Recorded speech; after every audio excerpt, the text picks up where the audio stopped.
الحمد لله رب العالمين والصلاة والسلام على أشرف الأنبياء والمرسلين وعلى آله وأصحابه أجمعين. Alhamdulillah. Tonight's discussion, inshallah ta'ala, very important. I mean, as we try to make all discussions important and relevant. Relevant is probably the operative term to make sure that our conversations are relevant and relevant as well as substance filled. Right? We don't just want to be relevant, but we also want to make sure that the information that we're given is, infused with substance for our souls, for our social and spiritual well-being. So tonight's discussion, inshallah ta'ala, is going to be centered around leadership development. Raising boys during times of sexual and gender crisis. As I said in the khutbah, we are definitely in changing times where you have men becoming women, women becoming men, and we're living right in the middle of that. And, for us as Muslims to ignore that and not to address that, or at least give some solutions to navigating through this time, we would be, negligent not to do that. So our discussion tonight will be centered on leadership development, how the Prophet ﷺ was with the youth of the companions. We're talking about raising boys in particular. All right. I'm going to start with a statement from Frederick Douglass, since today is the birthday of Martin Luther King, another, great figure in the civil rights movement, another great figure, even though he came, a lot before Martin Luther King. He paved the way for people like King and for Malcolm X and others, to do what they did. And this is none other than Frederick Douglass, who said, it is easier to build strong children than to repair broken boys. It is easier to build strong children than to repair broken boys. And what that means is that it is easier to start off giving the children the foundation that they need so that they grow up becoming strong men than to neglect them in childhood and wait until they become adults and they become broken men and try to repair them once they become broken men. And this is essentially where we are today in the Muslim community, especially African American Muslims, that we're trying to repair broken men. And as you can see, this is not really working out for us. When you think about it, it's not really working out. Which is why most of my concentration, for those of you who follow me, you can see that my concentration for, I would say, the past 6 months has been really focusing on our youth. Because we have a lot of issues with us as adults. And if I invested most of my time in trying to repair broken adults, I would go down in history having achieved very little. But if we concentrate on our youth, then perhaps we will see more fruits from that than to, exercise or to put all of our energy in trying to repair a lot of the things that, for the most part, is, with us as adults, is not going to change. We may learn a little things. We may learn some tricks of the trade here and there as we go along the way. But in terms of changing who we are as adults and impacting the society and the environment around us, I don't really see that happening. I don't really see that happening. And that's not me just being pessimistic. That's me being realistic. All right?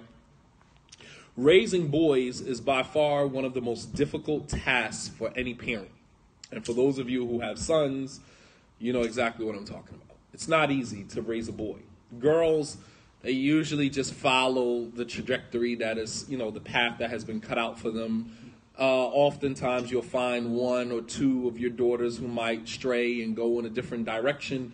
But for the most part, as well as in the Islamic community anyway, girls are pretty good. We don't really have a crisis with the women in the Muslim community. Our crisis is with our boys. This is our biggest issue. Girls, I mean, obviously, women who are raised by single parents, and of course the single parents, this is not a shot at single parents. They do their best, but at the same token, one parent raising children, multiple children, obviously there's always room for improvement. Even when there's two parents in the home, there's room for improvement. So how much more would that be if there's only one parent in the home? But raising boys is by far one of the most difficult tasks for any parent. This is part and parcel because of the responsibility, the huge responsibility that awaits them domestically, socially, and spiritually. As men, we have a domestic responsibility.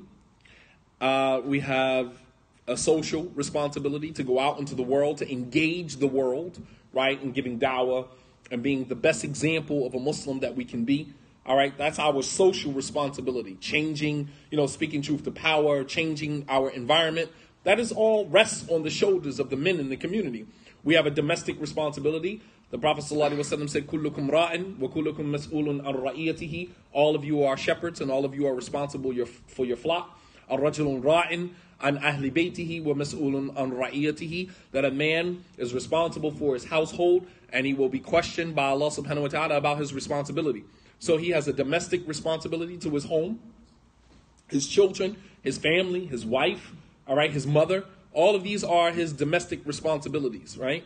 To protect his mother, all right, to honor his father, to love his wife, to raise his children. All of those are domestic responsibilities on the shoulders of our men. And, as it stands, we're not necessarily raising our boys to, shoulder these tasks. In this society, we're teaching boys to circumvent and to avoid these tasks. We're not raising them to confront these tasks head on and to, look forward to being a husband, looking forward, to being a leader in the Muslim community and changing the environment and speaking truth to power. We're raising our children, our boys, sending them off to college in hopes that they will get a good job. And that's pretty much it. It's really not a whole science to that. Any genius, can go, off to college and get a degree and get a good job. Anybody can do that. But we're talking about being, domestically educated, being prepared to be husbands, being prepared to be fathers, right? And these are, in our society here in America, we usually are teaching our boys to avoid these things.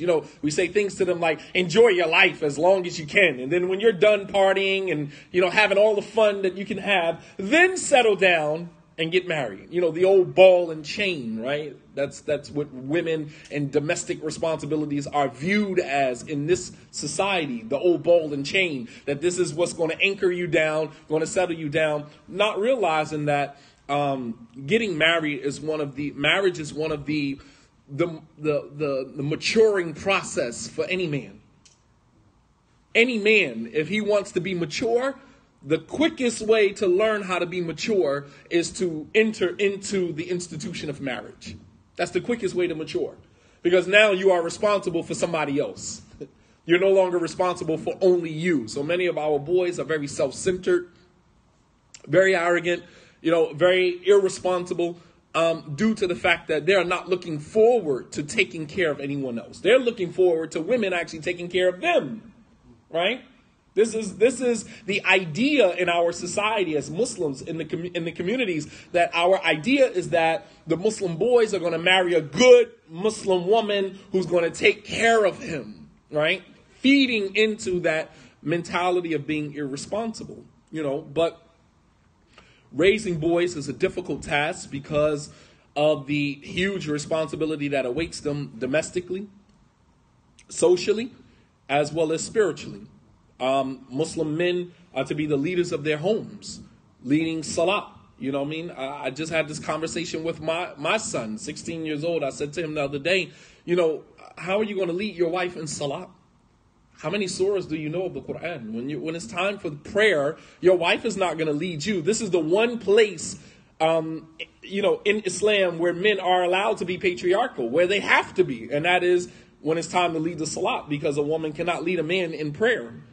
So the man has to lead the salat. So the woman is going to look at you for that guidance, that spiritual guidance, and you have a lot of, unfortunately, Muslim men, boys who we're not training them to be leaders in the home, spiritually, to lead the salah and to direct their family, in terms of, the guidance that we have from the Quran and the Sunnah and being an example for their children. We're not training them to be that. And these responsibilities are awaiting them as they arrive into adulthood. They're awaiting them. Imran's wife, Maryam's mother, if you go back to the Quran, she promised Allah subhanahu wa ta'ala that if he gave her a baby boy, if Allah gave her a baby boy, that she would devote his entire life to the service of Allah subhanahu wa ta'ala. This shows you that it's the same thing with Zakaria and Yahya, right? You'll find that these figures in the Quran, these iconic figures in the Quran, they could not wait to have boys so that they could train them and raise them to be in the service of God. That was the goal.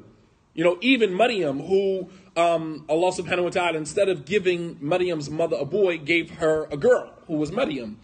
And she grew up in the temple. She grew up worshiping. And it was actually conflict, amongst Bani Israel, because women weren't allowed to occupy the places of worship. Women weren't allowed to occupy places. Prophet Muhammad sallallahu alaihi wasallam came with Islam and changed that dynamic. He said, "La tamna'u ima Allah masajid Allah, walakin buyutahunna khayra lahunna." Do not prevent the female servants of Allah from attending the houses of Allah, but their homes are better for them.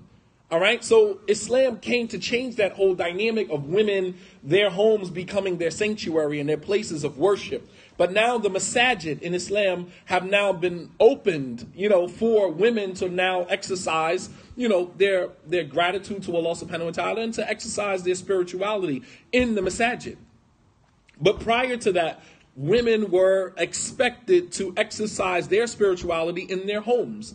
And so Maryam, she kind of changed that dynamic because she grew up. This was the promise that her mother made to Allah, that if Allah granted her a boy, that she would raise him in the service of Allah subhanahu wa ta'ala. But Allah had other plans for her, right? We plan, and Allah subhanahu wa ta'ala is the best of planners.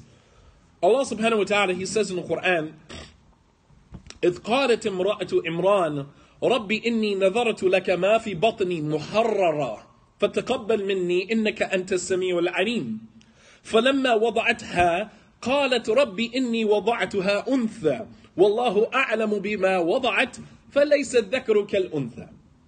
Allah subhanahu wa ta'ala said, and remember when the wife of Imran, this is Maryam's mother, when the wife of Imran, she said, Rabbi inni nadaratuka ma fi batni. Oh my Lord, I devote to you whatever is in my stomach. Ma fi batni muharrara. That I will give whatever is in my stomach, right? She was pregnant. I will devote whatever I am carrying to your service. This is the mentality back then. Now when we have children, we send our children off into the world, go get college degrees, go work for a company, right? Instead of going to get a college degree and come back and let's build our own. Let's build a family business that stays in our family, right? We hustle for our last name, not our first name, right? Understand that. We hustle for our last name, not our first name. The first name, the title, doctor, such and such. This is your title, your first name. We hustle for the last name, meaning our lineage, what we're leaving behind for our children.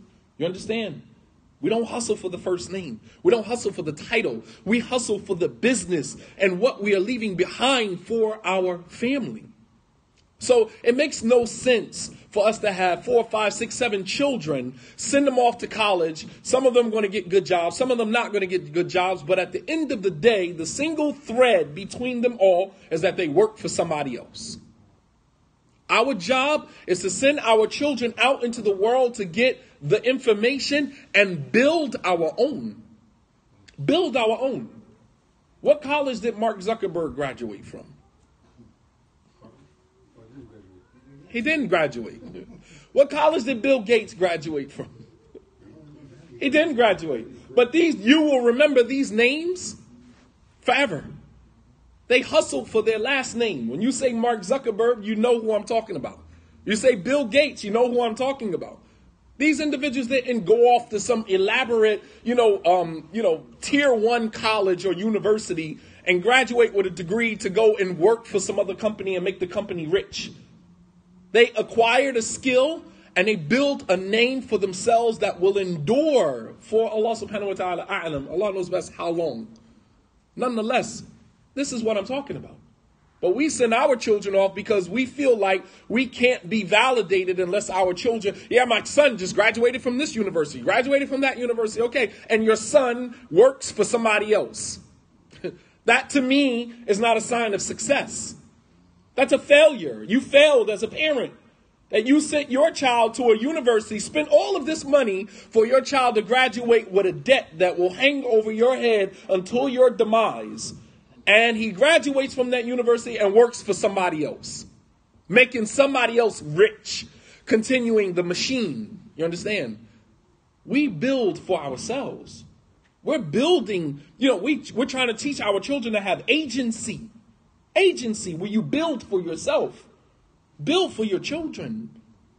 Nonetheless, she said, I devote to you what is in my stomach, muharrara, to your devotion.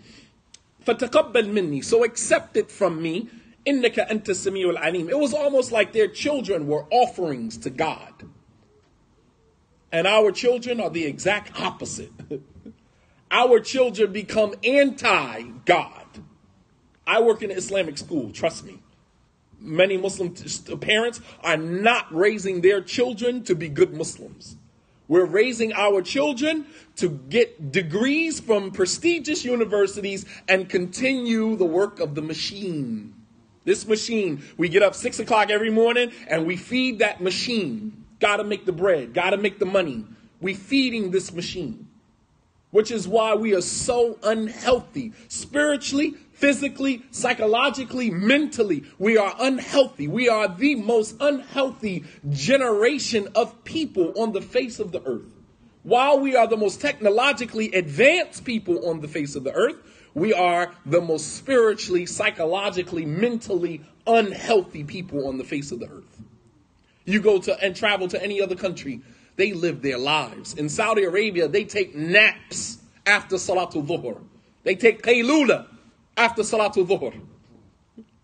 Because life does not revolve around work. You walk into the workplace in Saudi Arabia, they sipping tea.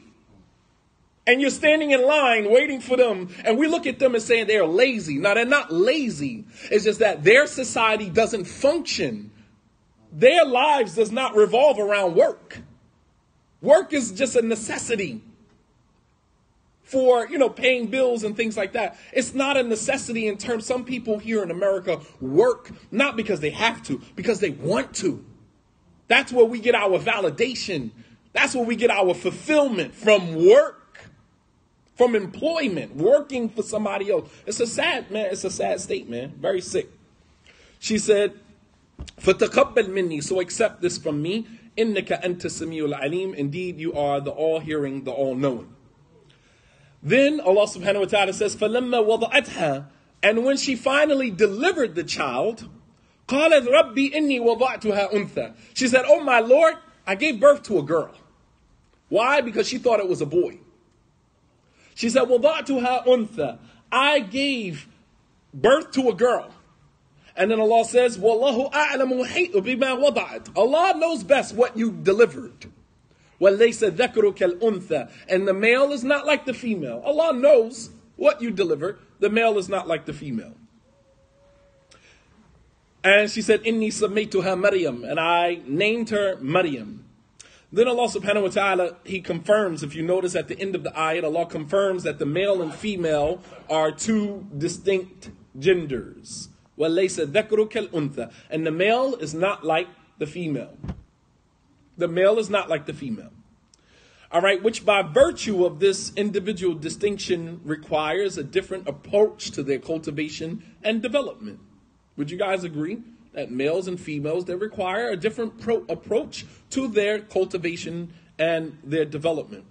And this is contrary to what is being done today of erasing gender altogether. So there's a number of things that are happening to gender today. I want you guys to pay close attention to me. Right? There's a number of things that are happening right now.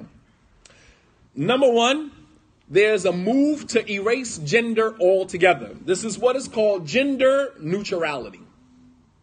Gender neutrality, meaning there is no gender. Right? There is no gender. Will Smith's son, Jaden Smith, is advocating gender neutrality. I am not. So you go and you fill out, they ask you whether you're male or female. I'm neither. Right. You put other, right? Gender neutrality. We want to remove gender from the discussion altogether. Don't bring gender into the discussion. This is where you get these, people who sit from these places and they say, oh, you're sexist. Everything with you is gender related. Well, hello. We live in a world that is either male or female, right? So now we come up with these terms, you're sexist. Everything about you is related to gender. It's like, okay. All right, gender neutrality, or that's number one, where we want to erase gender altogether. Or gender equality, which some Muslim women have fallen into this as well. Gender equality, wherein there's a dismissal of gender distinction. All right? Gender equality. So when you say the woman and the man are equal in every regard, as the statement goes, if two people are the same, then one of you is irrelevant. If the woman can do exactly the same thing that the man can do, then we're no longer necessary. You follow me? As men, we are no longer necessary. And Muslim women have fallen into that today too, as well, where they say, well, I don't need a man. You're absolutely right. You don't need a man. You make all the money, all the property, the car, the home, all of that's in your name, right? You have the dog as your companion, right? Yeah, Muslims have dogs now in their homes, unfortunately. Yeah, it's a very common thing right now. Right? So you pay all of the bills, you make all of the money, you're the educated one, you got the degree, you got everything, but you don't have a man. And you actually don't need a man because you are the man. You are the male and the female. Right? You are the male and the female. You actually don't need a man. And every time a man tries to come into your life, the man is somehow emasculated because he runs into the same masculine energy dealing with you as a woman that he would if he was dealing with another man. It's the same energy. Women were not created to be competitive. That's not your nature. That's the man's nature. Our nature is to be competitive as men. Oh, he got this. I'm going to go do it better. That's not women. Women are not generally competitive. That's not their nature. Women are very territorial. They find their niche and they stay there. That's what they have for themselves, and they become territorial over that, protective over that. But they're not competitive. So now you have this competitive edge with many women, and you don't realize that you have embraced a masculine energy, which is why you can't keep a man. No man who is a real man is going to be able to walk into a space with a woman who has the same masculine energy that he has. As men raising boys, when our boys get 17, 18, 19 years old, it's really time for them to go because the relationship between the father and the son becomes challenging because he's now reached an age where he's become competitive. He's become competitive. The lion and the cub, classic, absolutely, right? Absolutely. So when women begin to develop this, this masculine energy, right? When women become have this masculine energy, they become competitive. And that energy, a man who's and the only type of man that can dwell in that realm with a woman who has this energy is a man who is effeminized. He's not really a man. And the Prophet ﷺ, prophesies that there will come a time where there will be men, what is known in Arabic as a dayuth. A dayuth is a cuckold. This is an effeminized man. This is a man who's in a relationship with a woman but allows her to control the narrative. She does and goes and says anything she wants. And he says absolutely nothing. As a matter of fact, the Prophet ﷺ said that this type of man will not even enter into paradise. And we'll get to that. So there's gender neutrality, where we want to remove gender from the table altogether. There's gender equality, wherein there is a dismissal of the gender distinction. And then there is effeminization, where the man, where the traditional male role, the traditional male nuances are regarded as toxic. So now they have this thing called toxic masculinity, right? So basically, contemporary feminists, this is their dialogue, right? This is their narrative, that there's toxic masculinity. And more so, the sad thing about it is that they use this towards black men. As if we don't have enough problems with people condemning our masculinity. Now we got our own women condemning our masculinity. So now we have toxic masculinity. Which is nothing short of criminalizing manhood and charging the biological wiring of men with the poor choices that boys make. If a boy in a man's clothing decides to beat a woman, that is a choice. That is not due to his masculinity. That's a choice. If you choose to put your hands on a woman, that is a choice that you made. Has nothing to do with his masculinity. So we're going to charge and indict his entire masculinity as being toxic because of some poor choices that he has made, a lot of times because of the environments that he grew up in. So this is where it comes. So we're not even allowed to be men anymore, right? And the sad thing about it is that it's okay for you to be, effeminate as a man until you're walking down the street and someone tries to attack your woman. Now she's looking for you to be the masculine, right? It's all good, right? Toxic masculinity, right? These are men who are misogynistic. These are men who, beat women, abuse women, look at women as sex objects, right? Objectify women, right? And it's all good. Abuse their authority and their strength, and it's all good until you're walking down the street and someone is about to attack you. Then you're expecting that toxic masculinity to come out and defend you, right? MashaAllah, tabarakallah. So there's the effeminization, wherein the traditional roles or the traditional nuances of the male wiring is regarded as toxic and somehow in need of adjustment. It needs to be readjusted. And this is in addition to the transgender movement, wherein men are changing their gender from male to female, just as the Prophet ﷺ predicted. All right. So you got all of these things going on. You got the gender neutrality, you got the gender equality, you got the effeminization, the toxic masculinity, and then on top of all of that, you have transgender. Our children are living right in the middle of all of this as it's going on. And, we have to pause for a second and realize what's happening and how in the world do we protect our boys from succumbing to, this dynamic. The Prophet ﷺ, he said, ثَلَاثَةٌ لَا يَدْخُلُونَ الْجَنَّةِ. There are three people that will not enter into paradise. Al-aquli walidayh is the disobedient child, the child that is disobedient to his parents, will not enter to Jannah. A dayuth, a cuckold, a man who takes the feminine position in the relationship. He becomes effeminized, meaning you allow the woman to control the narrative of the relationship, and she now becomes the authority. This man will not enter into paradise. Why? Because he has neglected his responsibility.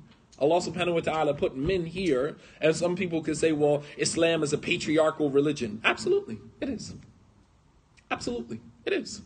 And if that's a problem for you, then, you might want to find somewhere else to go. Yes, absolutely. So is Christianity, quiet is kept, and so is every other religion. So then I guess the goal here is to disassociate yourself from religion altogether so that you can, and the more and more you begin to try to escape and slip through all of these, divine nuances that have been put here to, protect us as human beings, you find yourself in a very dark place, man. You find yourself in a very dark place.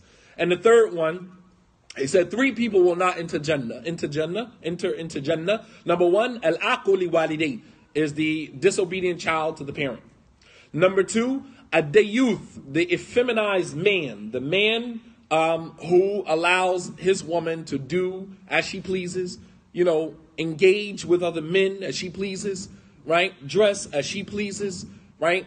Talk to whoever she pleases. Like, there are no rules between her and him. She decides the narrative, right? And then the third one is rajulatu an-nisa. Rajulatu nisa. So the Sahaba, they didn't understand what this means. The woman who acts like a man. The Sahaba, this is the first time they heard this. But the Prophet ﷺ was speaking not about something that was happening right then and there. He was speaking about something that was coming. And we're right in the middle of it. When the Prophet ﷺ would say things and the Sahaba would ask for clarity, it's because they couldn't envision that. He was speaking about things that were not happening currently in their time. So they would ask for clarity. What do you mean by that? A woman who acts like a man? رَجَلَةُ النِّسَاء. What does that even mean? فسئل النبي صلى الله عليه وسلم عن رجلة النساء قال التي تتشبه بالرجال وقال العلماء في الرؤيا وفي المعرفة. This is the woman who imitates a man, that masculine energy. This is what the Prophet ﷺ said 1,400 and some odd years ago, right? He said this is the woman who now resembles a man. Let me delve a little deep into this. The scholars, they say, في الرؤيا, and how she looks outwardly, وفي المعرفة, and how she wants to be known. So now today you have women who change their gender to become men, and they want to be recognized as men. She can use the male bathroom, right? This is the whole argument today, this gender neutral bathrooms. This is what politics, American politics, revolves around. Who can use the bathroom? And in airports right now, they have gender neutral bathrooms. And if you look at the sign of gender neutral bathrooms, it's actually the cross is upside down. It's a circle and it has an arrow pointing up and it has an upside down cross on the bottom. Upside down cross, for those of you who understand symbolism, symbolizes what? Antichrist. The same thing the one eye represents. Antichrist. So you can already see where this society is going with this. And who's driving it? Who's behind it? And of course, none other than the chief deceiver himself, Shaitan, Ar-Rajim. Without a doubt. But the Prophet ﷺ said, رَجُلَةُ النِّسَاء الَّتِي تَتَشَبَّهْ بِالرِّجَالِ. This is the type of woman who resembles a man. And the scholars say, resembles a man in her outward appearance and how she wants to be recognized. If that is not transgender today, I don't know what it is. You have women who want to be identified as a male. And you have them, the outward appearance. Some scholars during that time, when they talked about women resembling men, all of the explanations of this hadith that I come across talked about fil libas, only in clothing. Today we can add another layer to that. And that is even the transgender, meaning the removal of the female private part and replacing it with a male private part. And giving them, testosterone, right? So that they actually start to lose their breasts. They start to grow hair. And they begin to look like men. Ridiculous, man. This is where we are today. And our boys are right in the middle of this. The Prophet ﷺ, he mentioned in another hadith, he said, أَرْبَعَةٌ لُعِنُوا فِي الدُّنْيَا وَالْآخِرَةِ وَآمَنَتْ al-malaika. He said there are 4 people who are cursed in this life and in the hereafter. And the angels have said Ameen over this dua. رجل جعله الله ذكرا فأنث نفسه وتشبه بالنساء. Subhanallah al-Azim. The Prophet ﷺ said what? 4 people who will be cursed in this life and in the hereafter. And the angels say Ameen over this dua. Number 1 is a man who Allah subhanahu, individual who Allah made him a man. جَعَلَهُ اللَّهُ ذَكَرًا. Allah made him a man. فَأَنِّثْ نَفْسَهُ. And he makes himself a female. He makes himself a female. وَتَشَبَّهْ بِالنِّسَاءِ. And he begins to look like a woman. Begins to resemble women in his speech, in his clothing. And now we can add another layer to that. And that is even in the changing of the actual genitals, the private area. Subhanallah al-Azim. Prophet sallallahu alaihi wasallam, he prophesied this, man. This wasn't something that the Sahaba could fathom because it wasn't happening during that time. But the Prophet sallallahu alaihi wasallam knew that this time would come. He said, وَالْمَرْأَةُ جَعَلَهَا اللَّهُ سُبْحَانَهُ وَتَعَالَى الْأُنْثَى. And a woman who God made her a female, فَتَذَكَّرَتْ نَفْسَهَا. And she turns herself into a male. وَتَشَبَّهَتْ بِالرِّجَالِ. And she begins to act and imitate men. This hadith was collected in the Mu'jam of Imam al-Tamarani on the authority of Abu Umama. This is the Prophet ﷺ prophesizing what we are seeing happening right in front of us right now. And then you have some genius Muslims that say, well, I don't judge, to each his own. People are free to choose their lives or whatever the case may be. People are free. This is similar to what Ali ibn Abi Talib radiallahu ta'ala anhu said, where the Khawarij, they would bust into the masjid while Ali was giving the khutbah. And they would shout at the top of their lungs, La hukma illa lillah. Allah is the only judge. Allah is the only judge. Similar to what people say today, only God can judge me. And Ali radiallahu ta'ala, and they would interrupt the khutbah while Ali was giving the khutbah on the minbar. And they would bust into the masjid and they would yell at the top of their lungs, La hukma illa lillah. There's the only judge is Allah. And Ali radiallahu ta'ala, he said, Kalimatul haqq urida biha batil. It is a true statement, but they only intend to use it for falsehood.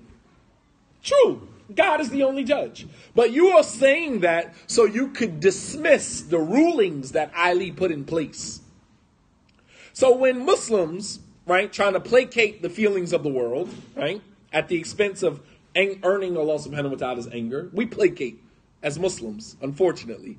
Especially those of us who have reached a particular level in our da'wah and our, service that we believe that we're doing to the community. We reach a certain level and then all of a sudden we become so political. And our, speech and, our dialogue, our narrative, all becomes, just political jargon. So we'll say, all to each his own, this person, whatever choice you decide to make, I don't judge. Well, you should judge. God judges. You should judge, right? If someone says, someone asked me before, what's your opinion on gays and lesbians, right? This is how they try to trap you in, right? Not realizing that asking me that, I'm probably the wrong person to ask that question. Nonetheless, what is your opinion on gays and lesbians? So my response to that is, what does God say about gays and lesbians? Tell me whatever God says. I say what God says. So now I stand behind God. So if you condemn me, then you're condemning God. You understand? What did God do? What did God do to gays and lesbians, right? According to scripture, according to the Quran as well as in the Bible, right? What did God do to them? What is God's take on gays and lesbians? You don't have to ask me what my opinion is. My opinion is whatever God said. And if God condemned them, Who are you to condemn me for condemning someone who God condemned? That is our way out of these type of situations. Don't ever let anybody trap you in a corner and ask you, oh, what's your opinion about this? Ask me my opinion on anything, and I'm going to tell you my opinion is whatever God said. I stand behind God. Allah subhanahu wa ta'ala tells us in the Quran, Ya ayyuhalladhina amanu la tuqaddimu bayna yaday Allahi wa rasuli. O you who believe, don't put yourselves forward before God and His Messenger. The first ayat in Surah Al-Hujurat, Surah number 49 in the Quran. Right? Whatever God says, that's what I say. So your issue is not with me, your issue is with God, ultimately. All right? So the Prophet ﷺ said, 4 people who will be cursed in this life and in the hereafter. That is a man who Allah subhanahu wa ta'ala made him a male, فَأَنَّثْ نَفْسَهُ, and he turns himself into a female. Turns himself into a female. And tashabbaha bin nisa, and begins to resemble and act like and talk like and walk like a female. And the second was a woman who Allah subhanahu wa ta'ala made her a female, and she begins fatadhakkarat nafsaha, and she turns herself into a man. Now, for those of our women who are listening, I want you to be careful about how you are being, manipulated into, changing. Maybe you haven't changed your gender, but your mentality. You know what I mean? Like feminists, what they now have done is they've made traditional female feminine qualities make you look like you're weak. There is nothing weak about being a woman. You are a human being that carries another human being inside of your body, and you push that human being out into the world to experience life. That is not a weakness. So you have many of our women who are now moving away from the traditional feminine nuances of their character and beginning to adopt more masculine behavior because they see being a woman, the traditional sense of a woman, as being a sign of weakness. There's nothing weak about being a woman. Being a woman is powerful beyond measure. No man will ever know what it feels like to carry a child for 9 months. None of us will ever know what that feels like. Women have to take tranquilizers in the form of what is known as an epidural in their back. You understand? We're talking about a tranquilizer, something that is powerful enough to put a horse to sleep. And a woman takes a shot of that in her back to relax her muscles so she can push a child out into the world. And there's some women who do it naturally. No shot, no epidural. Naturally push the child out into the world with no drugs. And you talking about being a woman is weak? Being a woman is power. It is energy that is beyond what any man could fathom. It's just a different type of energy. And if women would just simply learn to embrace that energy that God already gave you, that's enough. You don't have to act like me in order to be valid. You have women who try to act like men in order to attain their validation. You're humiliating yourself because you are acting other than what God intended you to be. Nonetheless. To be submissive is not weakness. Right, to be submissive. And even when we use the term submissive, what do we mean being submissive? A woman is naturally, when she finds someone that she loves, she will do things for him that she will never do for anybody else. That's natural. That's the natural way of a relationship between a woman and a man. A woman you have a booger on the tip of your nose, a woman will be like, come here and wipe your nose. And you're like, ew, why would you do that? That's love. She don't see the nastiness of it, right? We're men. We look at it, we're like, ew, that's nasty. But for a woman, when she loves you, she will pretty much do anything for you. So when we say to women, you shouldn't be submissive to your husbands, this whole term of being, I can't do that, I can't do this, or I won't be, I won't settle for that. You're going against your nature, man. You're going against the nature in which Allah subhanahu wa ta'ala created you. That's your nature, to be nurturing, to be loving and compassionate and caring, and provided some men take advantage of that. Yes. Right? Provided some men take advantage of that. All right? But that doesn't mean that you have to change who you are because someone saw you as a victim and took advantage of you. That's weakness. All right, so it's important for us as Muslim parents that we accommodate our boys the way that our religion instructs us to, using or in a manner that is consistent with the cultural climate in which we live currently. We have to be able to take what our religion gives us, looking at the current climate, the cultural climate that we live in, and proceed accordingly. The Prophet ﷺ, he cultivated the young men in his community in a manner that resembles what we know today as strategies of leadership development. He was training these young men to be the future leaders of the Islamic community. And I want to offer some of those strategies tonight, inshallah ta'ala, so that we could better accommodate our boys, better accommodate them and help them. And this is especially true for women who are single mothers. Those of you who are listening now, who you're at home by yourself, the other two people, it's not necessary. We covered the two that we need. That's the most important thing. All right? The hadith is a long hadith. All right? And I took out what was important. But the thing is that women who are single mothers, for whatever reason you are a single mother, no judgment here. But you need to understand that there are some things that we can learn from the sunnah of the Prophet ﷺ and how he interacted with the boys in his community that could help us, help our boys navigate this terrain that they're living in now. The first thing, number one, I'll only do 5 tonight, and then the next lesson, inshallah, I'll do the next 5. The first thing that boys need is they need a role model. Men develop through what is called modeling or observational learning. They watch. All right, we have, even on job sites, if you're in construction or plumbing or whatever, as an apprentice, the person comes along with you, they watch what you do, and they begin to develop. This is how boys learn how to be men. You don't open a book and just automatically learn how to be a man. You watch men, and then you start to act accordingly. All right? We watch men. Those of us who grew up with our fathers or grew up close to our fathers, we saw them interacting with other men. They took us places. We watched them closely, right? And we begin to incorporate some of those qualities in our behavior. This is what is called modeling or observational learning.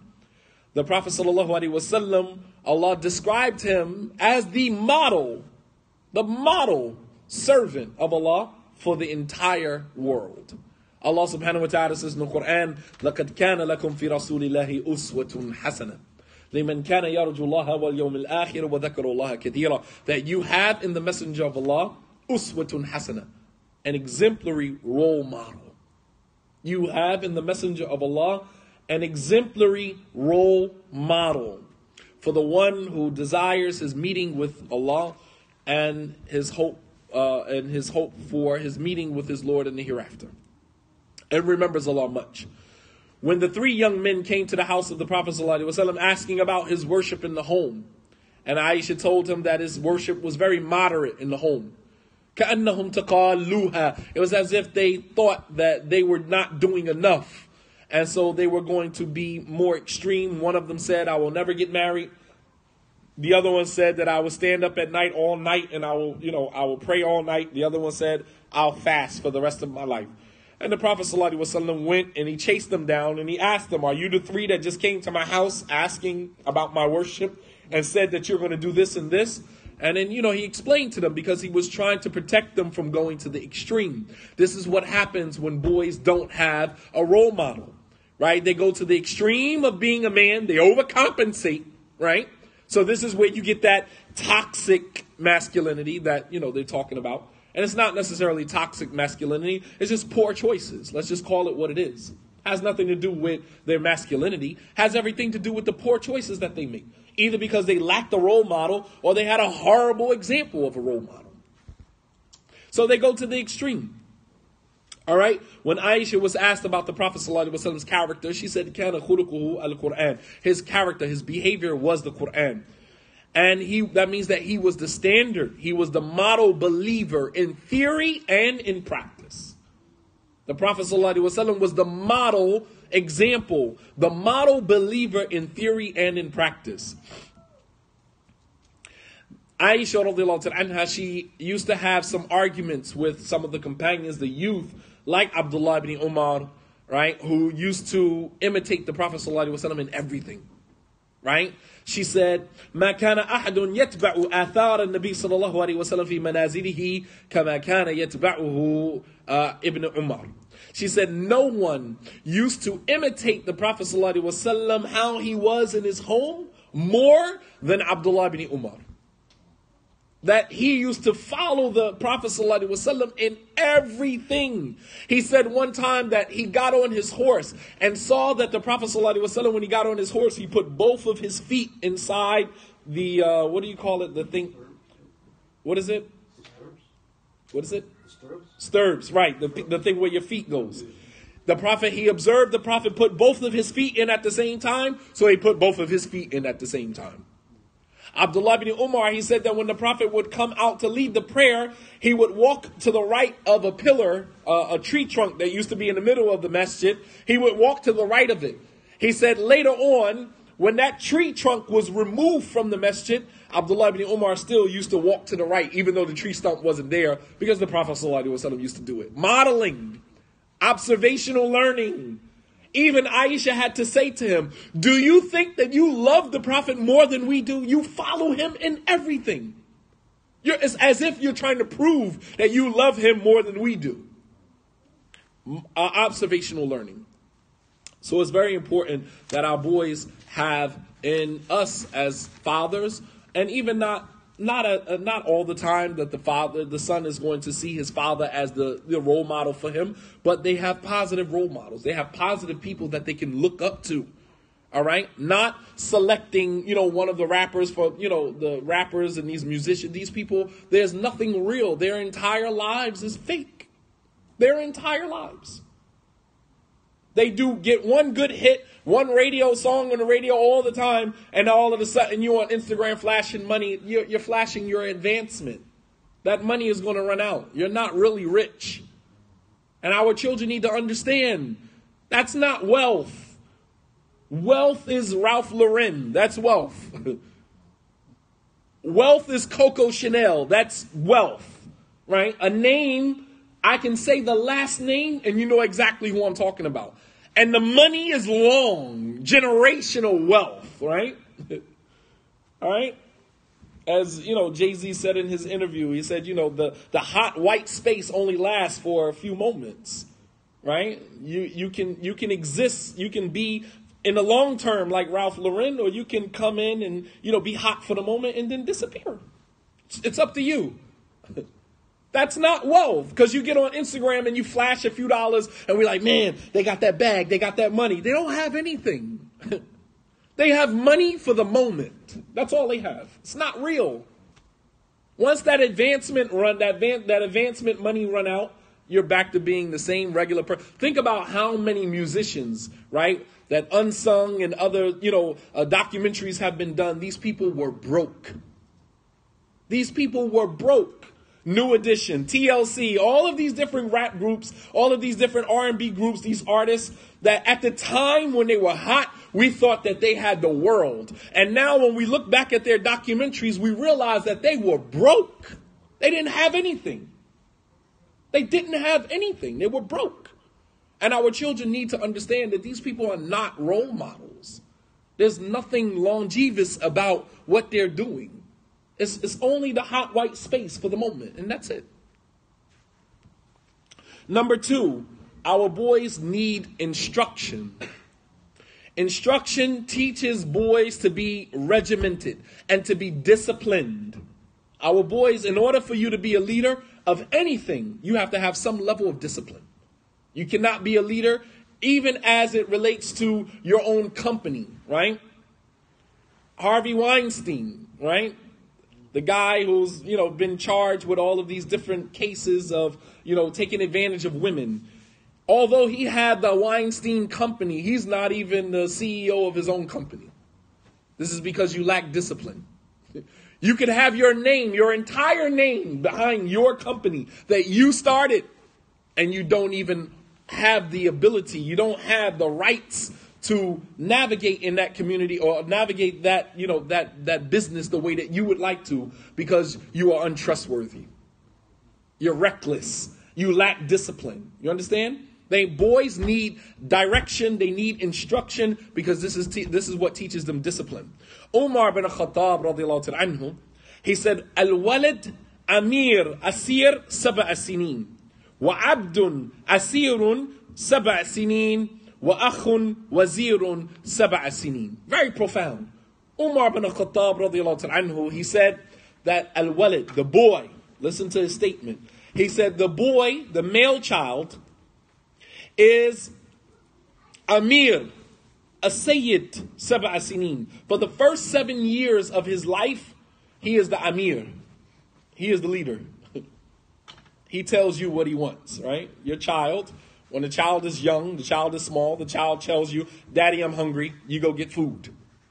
Daddy, I want to go outside, you take him outside. Daddy, I want to go to the park, you take him to the park. Right? He controls the narrative for the first 7 years of his life. The first 7 years of their life, they are the ones that are in control. They tell you what they want, and we supply them with the needs that they have. He said, وَعَبْدٌ أَسِيرٌ سَبْعَ سِنِينَ. And for the next 7 years, meaning from 7 to 14, he is like a servant, meaning he's ready to receive instruction. From 7 to 14 is where boys learn how to be disciplined. They are now ready to receive instruction. Don't do this, do that. Giving them chores, giving them responsibility, because this is what teaches them to be regimented, teaches them to be disciplined. And, unfortunately, a lot of single parents, both men as well as women, we overcompensate for being single parents because of our, we feel bad because, maybe the father is not around. So some of the women, they feel bad about that, and they become very passive parents. And they allow the boys to do whatever they want to do unrestrictedly. That passive parent stuff doesn't work. You are fulfilling the hadith of the Prophet ﷺ where he said, "And talid al-ama rabbataha," that the woman will give birth to her own master. And that's what you're doing. As a single mother who allows the child, the male child, to do whatever they want to do out of pity, out of sympathy, out of fear, right?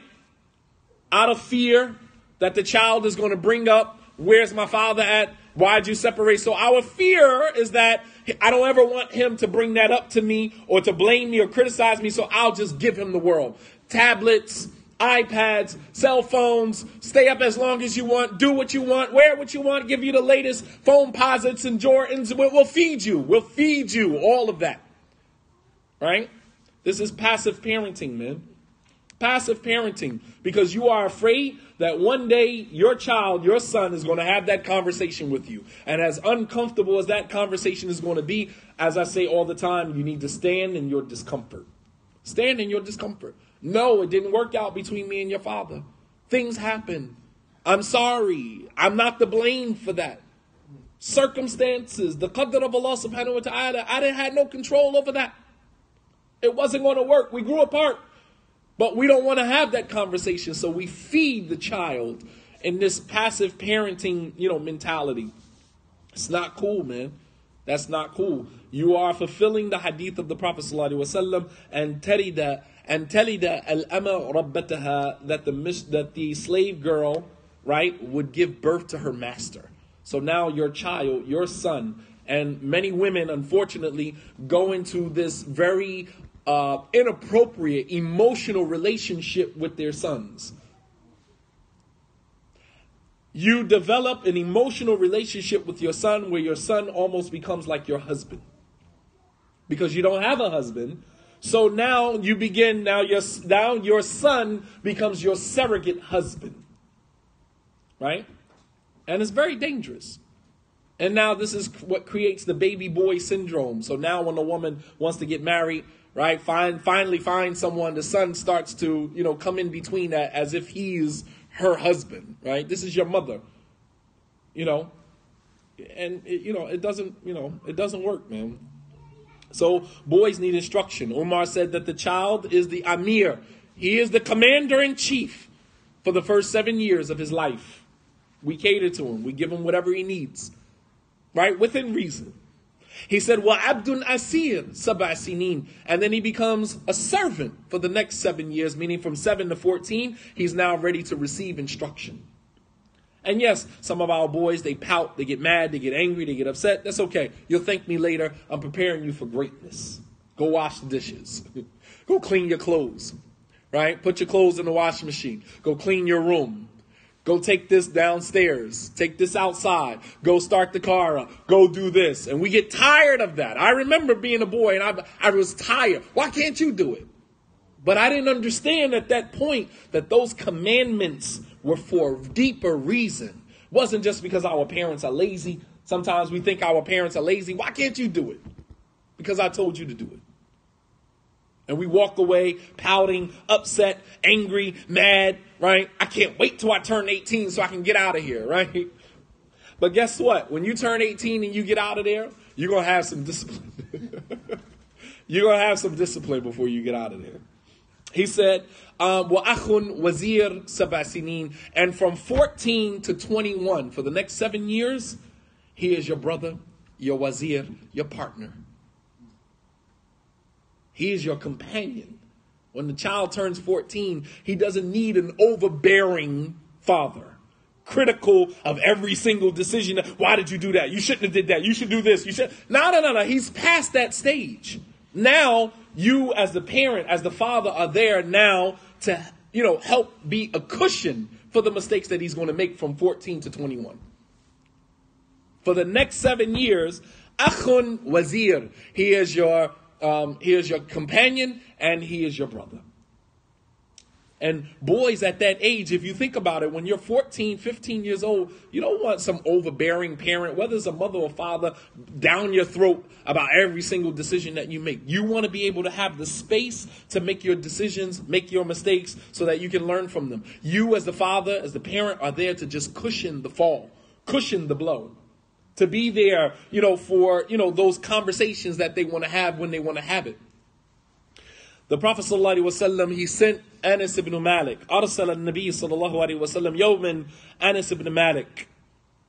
فقال أنس فأرسلني يوما لحاجة فقلت لا والله لا أذهب وفي نفسي أن أذهب.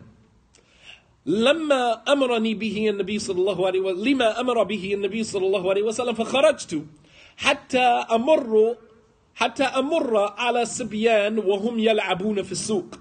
فإذا رسول الله صلى الله عليه وسلم قد قبض بقفايا من ورائي. قال فنظرت إليه وهو يضحك فيقول يا أنيس أذهبت حيث أمرتك؟ قال قلت نعم يا رسول الله أنا أذهب الآن. ثم مسح على رأسي ثلاثا.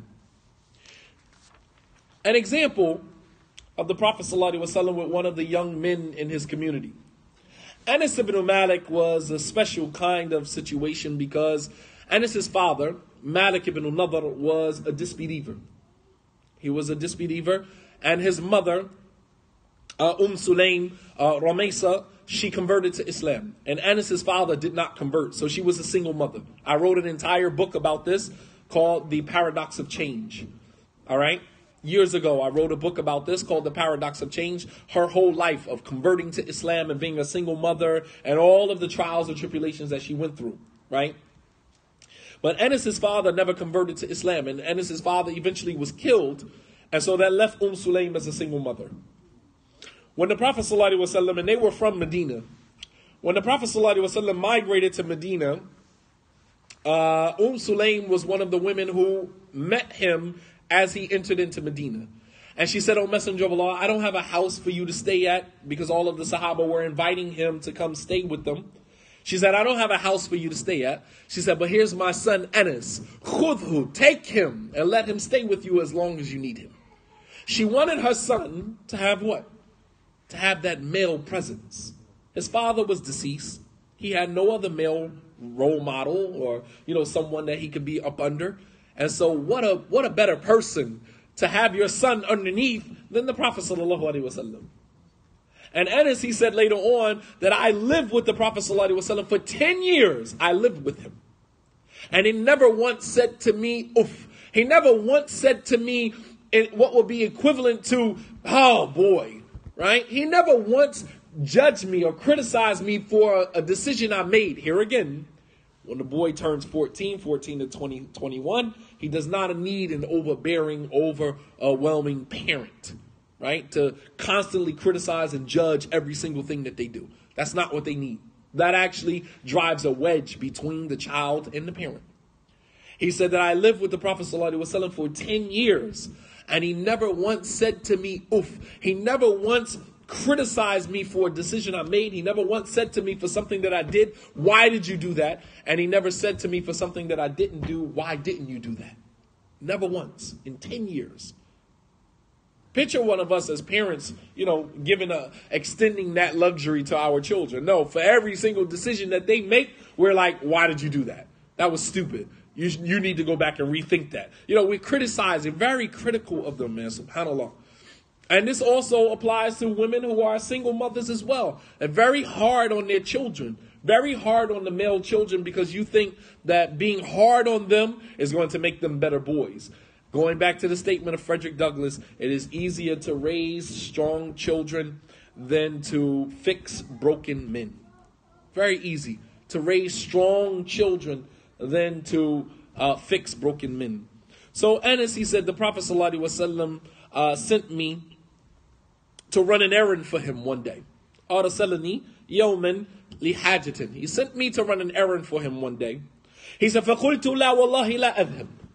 وفي نفسي أنا أذهب لما أمرني.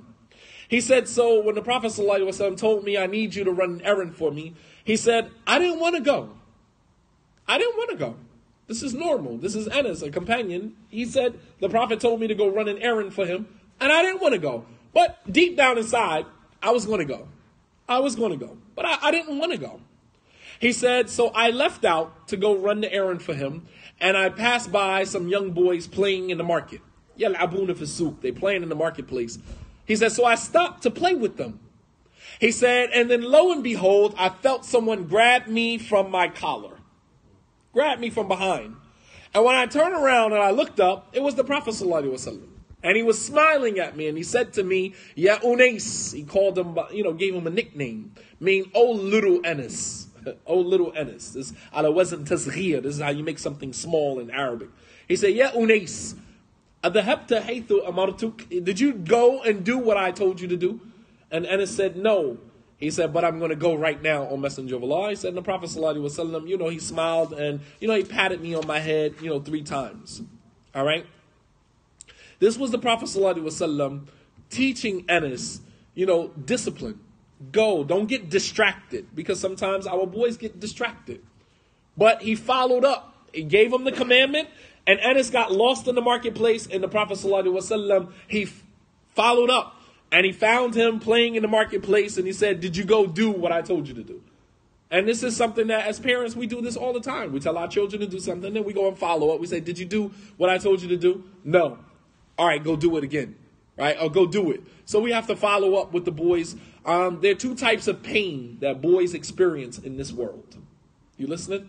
2 types of pain that boys experience in this world. And that is the pain of discipline. That comes with pain, being disciplined. And the pain of regret for not exercising discipline. Because when you don't have discipline, you're going to engage in behaviors that's going to cause you a lot of pain, and you're going to wish that you had been more disciplined. 2 types of pain that boys experience in life, and that is the pain of being disciplined, not being able to go as you want, do as you want, say as you want, spend as you want. You have a different type of life. And many of our Muslim children, they feel the pain of that. We create this bubble. We have them live in this bubble. And they look at the rest of the world and they want to be like everybody else. But we're preparing you for greatness. You're not like everybody else. And they need to understand that. And you'll thank me later. I tell my children in school, they hate me. Not that they hate me, but I'm very regimented. And I give them rules and, without law, there's no order. That's my philosophy. Without law, there's no order, right? And I am the enforcer, right? So when they see me walking through the hall, they're scrambling. Oh, here comes Brother Shadid, right? But at the same token, when they get upset, I always tell them, you'll thank me later. Right now, I don't expect you to understand my perspective. I am an adult. You are a child. You don't understand.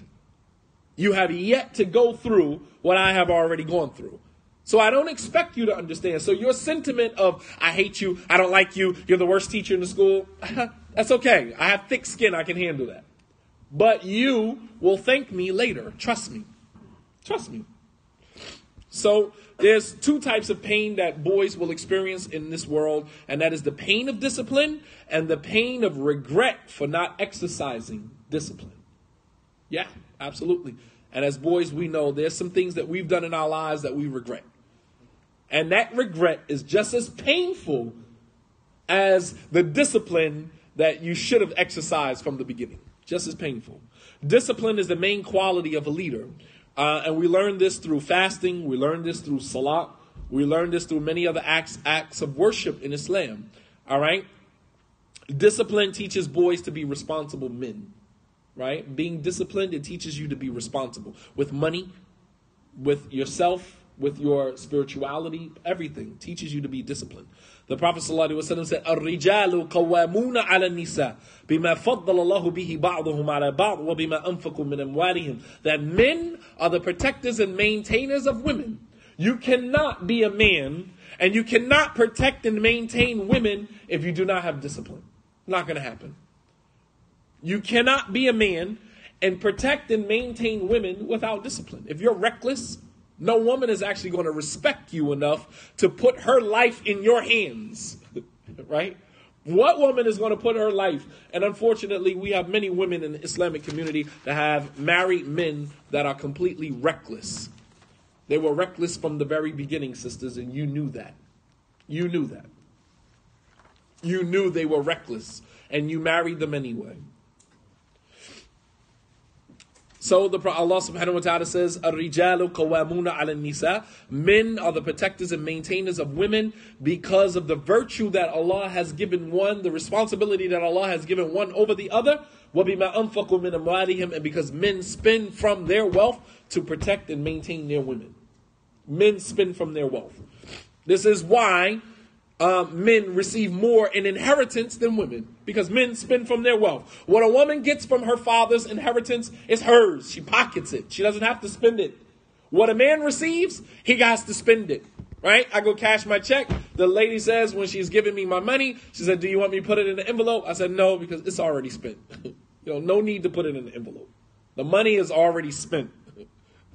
200 is going here, 300 is going here, 500 is going here. I'm left with a couple of pennies, peanuts. Go get me a pair of socks and call it a day. A cup of coffee, call it a day. I'm broke all over again, right? That's our responsibility. وَبِمَا أَنفَقُوا مِنْ أَمْوَالِهِمْ. And because the men, they spend from their wealth. Part of the reason why many of our women are neglected today, this is very serious in the Islamic community. Because we're looking at from masjid to masjid, community after community, and we're trying to figure out why do we have so many women in the Islamic community that are neglected. Neglected sexually. So many women complaining about, being sexually unfulfilled. Emotionally neglected. Married but not married because he's emotionally unavailable. Physically he's there, he provides, he's a great provider, but he doesn't compliment you. He's not there with you in your moments of vulnerability. He's never there to, be there in the moment with you emotionally when you need him. Emotionally unavailable. Sexually neglected, emotionally neglected, right? Sometimes financially neglected, right? He's not paying the bills on time. He's not paying the bills at all. He's not getting a job. He's not doing this. He's not doing that. So many neglects.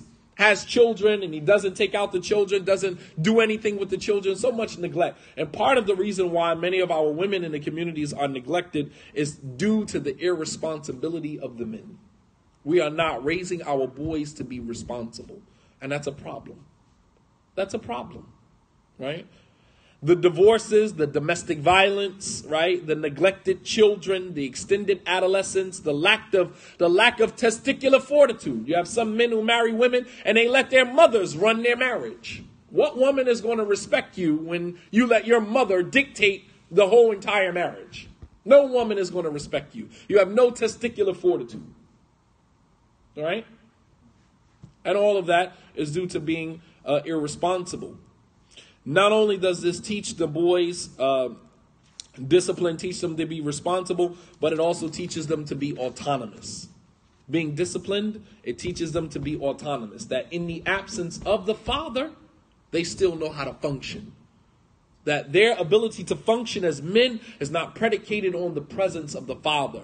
Teaching them discipline, teaching them responsibility, teaches them also to be autonomous. Meaning that in my absence, you can still function. You're good. Yeah, it's going to hurt. You're going to cry. You're going to feel the pain of my absence. But you will know how to function. Number 3, boys need praise. Boys need praise, believe it or not. More so from the father than from the mother. Why? Because when a woman praises her boys, her sons, it feeds that neediness, that side of that maternal relationship between a boy and his mother. When a father praises his son, it builds character. You understand? It's a different type of praise. You guys follow me?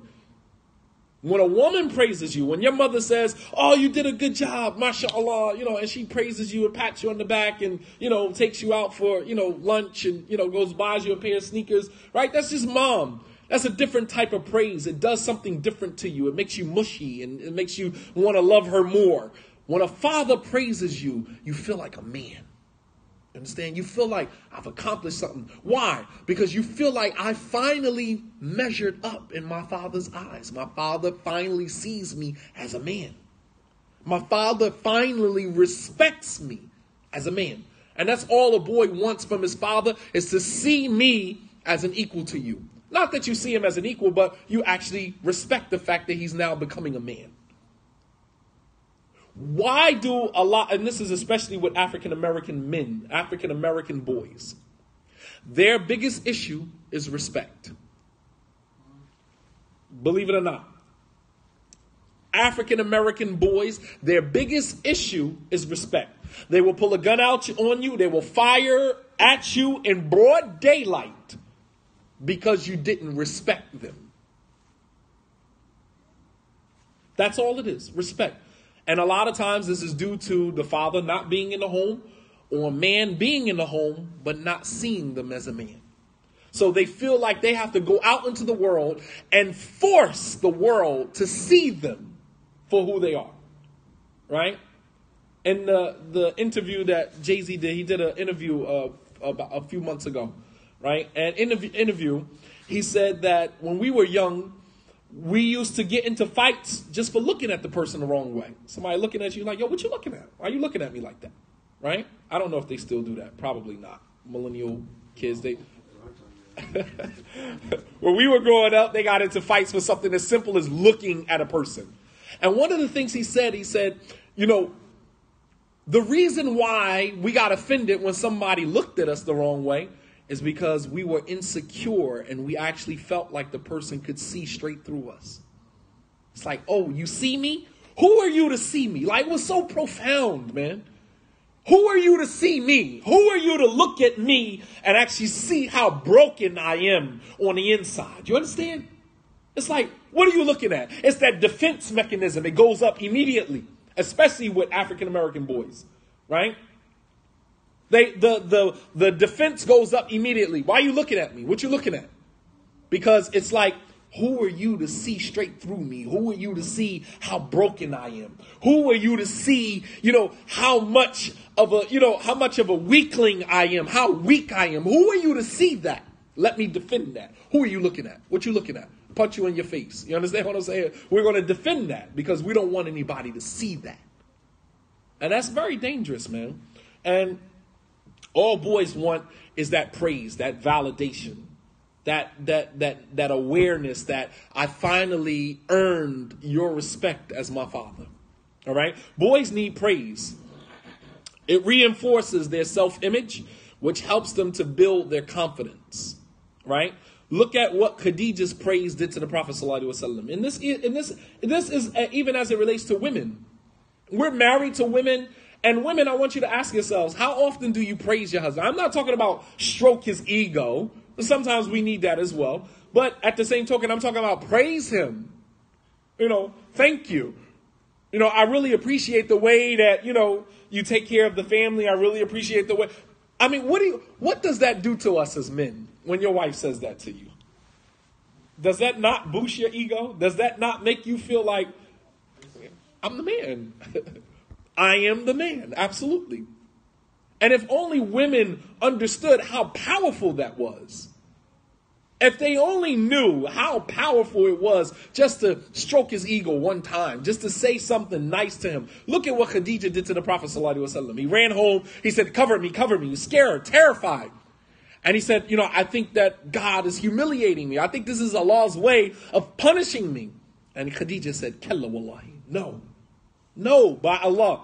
No, this can't be. You feed the poor. You take on responsibilities that are not yours. You take care of your guests. You do this, and begin to mention all of the good things about him. That in that vulnerable moment, he didn't even realize. You understand what I'm saying? Sometimes, as it's really hard to see yourself at times. This is why praise is so powerful, because sometimes we get lost in the oblivion of our frustration. And it's really hard to see how good of a person you really are. And this is what your spouse is there for. So those moments that we feel vulnerable, those moments that we feel like I don't amount to anything, you need the other person to step in and say, no, you know what? You're the best husband. I'm glad I married someone like you. I love the way that you do this. I appreciate you when you do this. That's all we need. That will breathe life back into a man. Wallahi. It will breathe life back into a man. Boys need praise. Praise reinforces their self-image, which helps them to build their confidence. All right? One of the things that the Prophet ﷺ used to do with the Sahaba, and we'll make this the last one, inshallah. One of the things that the Prophet ﷺ used to do with the Sahaba is used to give them what is called a kunya. A kunya, surname, meaning to call you or Abu. And for the boys, to call them Abu, such and such. To give you a kunya. قد كان الصحابة رضي الله تعالى عنهم يكنون أولادهم لأن ذلك يعطيهم الهمة في المستقبل وإشعار لهم بالمسؤولية كأنهم آباء. That the Sahaba, they used to give their sons kunyas, Abu such and such. Because the reason why is because this would give them himmat al-aliyah, would give them high aspirations. It would give them something to aspire to in the future. And it would also make them feel the weight of the responsibility. You follow me? Feel the weight of the responsibility that in the future you are going to be a father. So by calling you Abu such and such now while you're a kid is giving you the mentality, preparing you for responsibility later on. Giving you that feeling of being important. What are you going to name your first son? I'm going to name my son Muhammad. Okay, you're Abu Muhammad. And he's 7 years old, 8 years old. You're calling your son Abu Muhammad. Abu Abdullah. Abu Abdurrahman. Right? This is what you're calling your son at 8, 9, 10, 11 years old. And you're giving him, number one, something to aspire to, and you're also allowing him to feel the weight of the responsibility that awaits him, that eventually he's going to be a father. It was mentioned in Sahih al-Bukhari that the Prophet ﷺ, he said to the brother of Anas ibn Malik, Ya Aba Umair, ma fa'ala Nughayr. The younger brother of Anas ibn Malik, his bird died one day. The Prophet ﷺ used to pass by him, and he always used to be playing with this bird. And so one day he saw the young boy crying. And he walked over to him and he said, Ya Aba Umair ma fa'ala Nughayr. He said, Oh Abu Umair.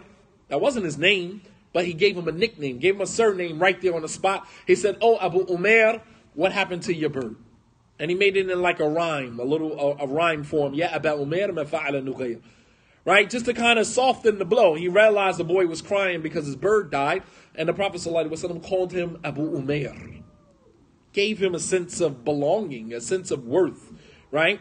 وَكَنَّ ابن مسعود أبا عبد الرحمن قبل أن يولد له. And the Prophet ﷺ used to call Abdullah bin Mas'ud Abu Abdurrahman before he even had any children. You are Abu Abdurrahman. He gave him that nickname. He gave his son a nickname, gave him a surname, even though he didn't have any children. And this shows you the permissibility of someone having a surname, even though they don't have any children. Aisha radiallahu ta'ala anha, one day she was feeling, really, down on herself, very vulnerable. She said, "O Messenger of Allah, all of your wives have children except me. All of your wives have been married. Aisha was the only virgin that he married. So all of his other wives have been married previously. And most of them had children from previous marriages." So Aisha, feeling, vulnerable at that moment, she said, "O Messenger of Allah, all of your wives have children except me." Right? Meaning you had Juwayriya had children, you had Hafsa had children, you had Habiba had children, Salama had children. All of these women had surnames Habiba, Salama, such and such, such and such. And Aisha's like, "Well, I don't have any children with you. I'm your youngest wife. I'm the only virgin you married. I don't have any children." And the Prophet ﷺ said, "You are Abdullah." Where did Abdullah come from? Her nephew. Her sister's son, Asma and Zubair, they had a son, the first son, the oldest son, Abdullah ibn Zubair. One of the Abadila Arba, one of the 4 companions named Abdullah, who memorized the most hadith of the Prophet ﷺ. And he was actually the first child born to the Muhajirin when they migrated to Medina. The first child born in Medina from the people of Mecca, Abdullah ibn Zubair. So the Prophet ﷺ said, "Aisha, your kunya is Abdullah, after your nephew." Gave her a kunya, even though she didn't have any children, trying to help her through that moment of vulnerability. Abdullah bin Mas'ud, radiallahu ta'ala anhu, he said, "One day I was climbing the tree, the siwak tree, to go get a miswak, break off one of the branches to get a miswak." He said, "And the wind blew my thobe up, and so the Sahaba saw how skinny my legs were, and they began to laugh at my legs." And the Prophet ﷺ, he said, "أَتَضْحَكُونَ مِنْ دِكَّةِ سَاقِيهِ?" He said, "Are you laughing at how skinny his legs are?" He said, "Wallahi inna هَاتَيْنِ رِجْلَيْنِ أَثْقَلْ فِي الْمِيزَانِ عِنْدَ اللَّهِ يَوْمَ الْقِيَامَةِ مِنْ جَبَلِ أُحُدٍ." He said, "Are you laughing at how skinny his legs are?" He said, "Wallahi, I swear to God, his 2 little legs will weigh more in the scales with Allah on the day of judgment than the mountain of Uhud."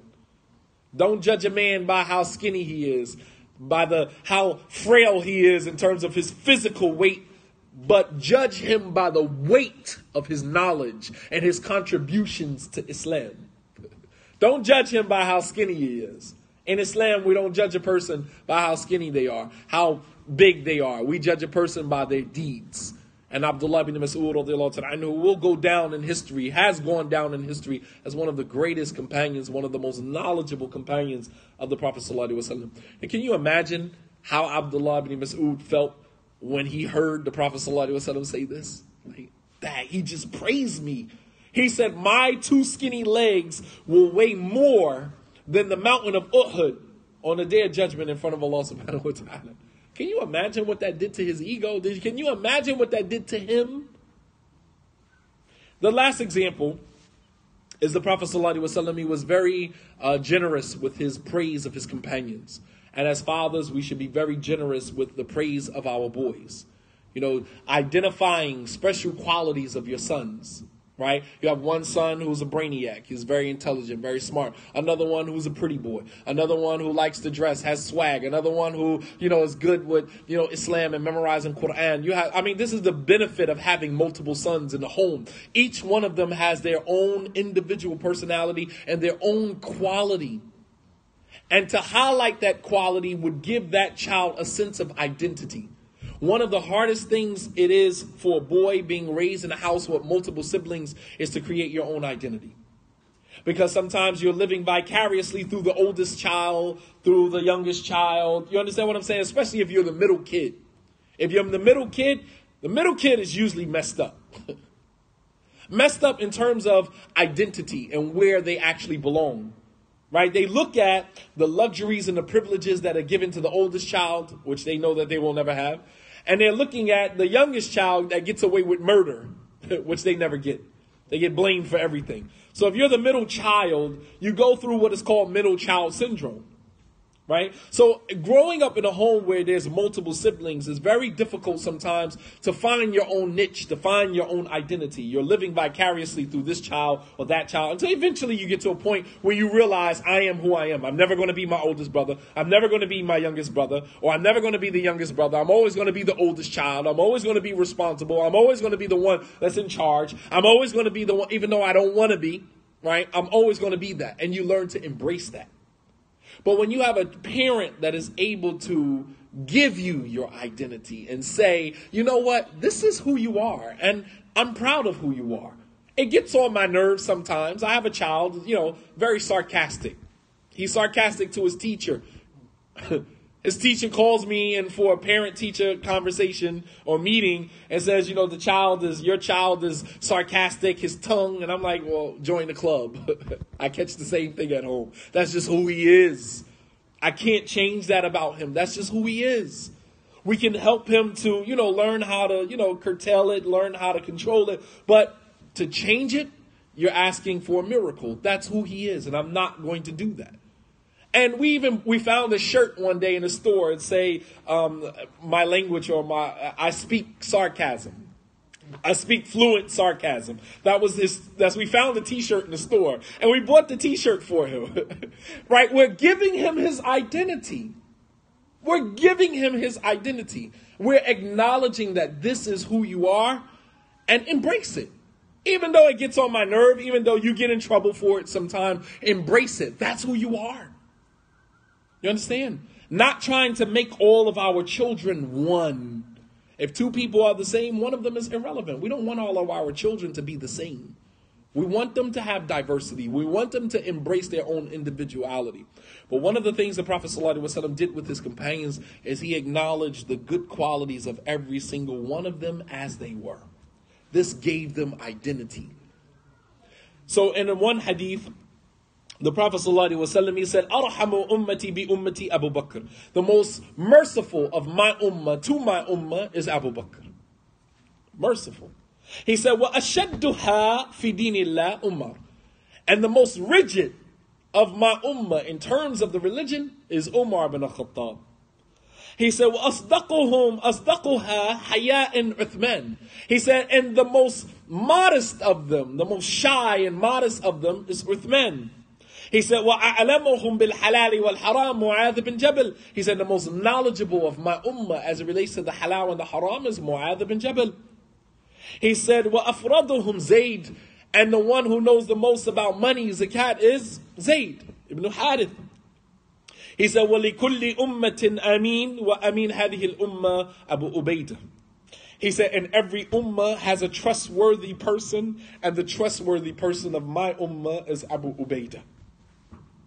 What do you notice about this hadith?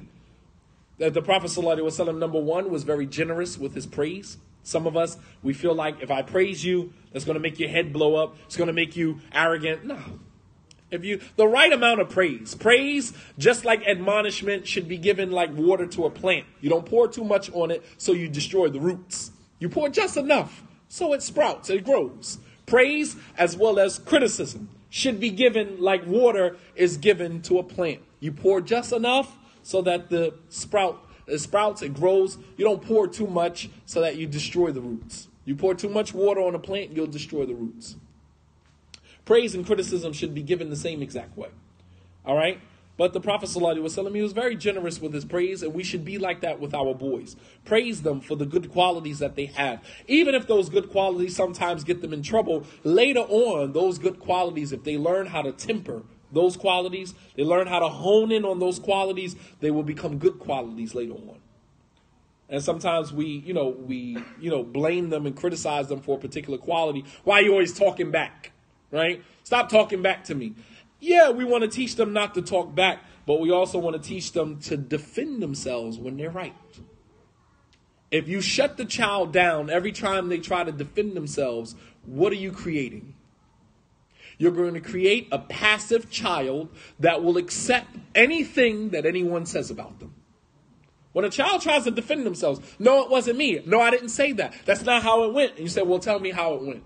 and you give a child a chance to explain themselves, right? Don't steal that from the child. Don't say, shut up, this is what your teacher said, this is how it went, I know what I saw, don't tell me anything. This is what our parents did to us.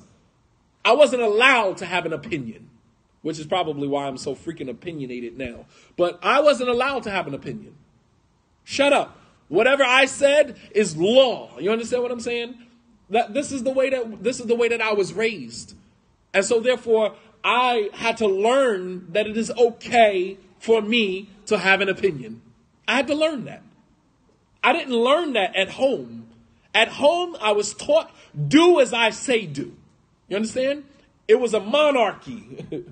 My parents were monarchs, oligarchs, oligarchy. This is do as I say do. It is what it is. And don't say anything. Right? It's just like, you want to say, but you better not open your mouth. It's just like, I can't even explain. Don't say nothing. You better not open your mouth. Go in your room. It's just like, Dad, I don't even get to say what my side of the, right? You ever feel like that?